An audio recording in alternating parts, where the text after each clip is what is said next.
नमस्कार मित्रांनो, मी आज तुम्हाला एका अशा इन्व्हेस्टमेंट बद्दल सांगणार आहे जिथे तुम्ही महिन्याला 12,500 रुपये गुंतवून मिळवू शकता 69 लाख रुपये. चला तर मग जाणून घेऊया कुठली आहे ही योजना. तर मित्रांनो, या योजनेचं नाव आहे सुकन्या समृद्धी योजना. आपण जाणून घेऊया या योजनेचे स्वरूप. ही योजना 1 ते 10 वर्षापर्यंतच्या मुलींसाठी आहे. यामध्ये तुम्ही महिन्याला 250 पासून गुंतवणूक सुरू करू शकता. जास्तीत जास्त 1.5 लाखापर्यंत वार्षिक गुंतवणूक तुम्ही या योजनेत करू शकता.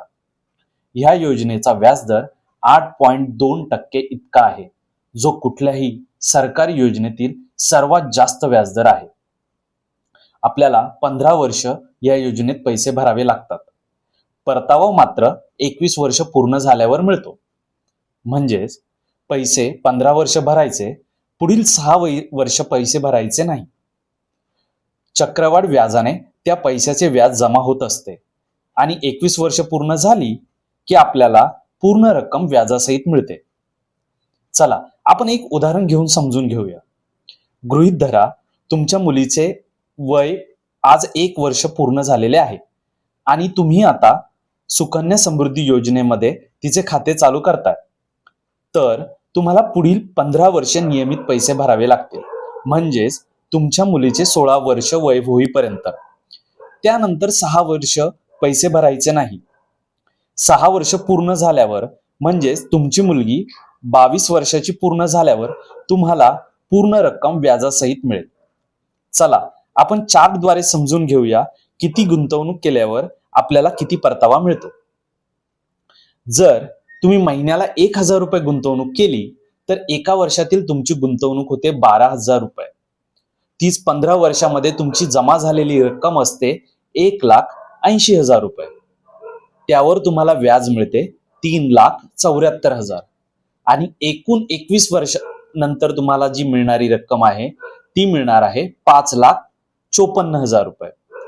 जर तुम्ही महिन्याला 2,000 गुंतवणूक केली तर एका वर्षात तुमचे 24,000 रुपये जमा होतात. तेच 15 वर्षात 3,60,000 जमा होतात. त्यावर तुम्हाला व्याज मिळतं 7.5 लाख रुपये आणि 21 वर्षानंतर जी तुम्हाला रक्कम मिळणार आहे ती असणार आहे 11 लाख रुपये. त्याचप्रमाणे जर तुम्ही महिन्याला 5,000 रुपये जमा केले तर तुम्हाला टोटल रक्कम 21 वर्षानंतर मिळेल 27.73 लाख, म्हणजे जवळपास 27.5 लाख.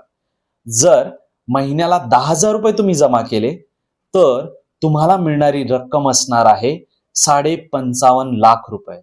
आणि जर तुम्ही तीच रक्कम महिन्याला 12,500 रुपये गुंतवणूक केली तर एकूण रक्कम तुम्हाला 21 वर्षानंतर मिळणार आहे 69.32 लाख रुपये.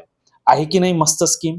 चला आता आपण या योजनेतील काही महत्वाच्या टिप लक्षात घेऊया. 1. या योजनेत कुठल्याही प्रकारचा टॅक्स लागत नाही. हो, कुठल्याही प्रकारचा टॅक्स न करता तुम्हाला पूर्णपणे रक्कम तुमच्या अकाउंटला मिळणार. 2. ही भारत सरकारची योजना आहे, त्यामुळे कुठल्याही प्रकारची फसवणूक होण्याचा प्रश्नच नाही. आणि 3. ही योजना कुठल्याही जवळच्या पोस्ट ऑफिस किंवा सरकारी बँकेत तुम्ही चालू करू शकता. पण मला विचाराल तर पोस्ट ऑफिस हा उत्तम पर्याय राहील.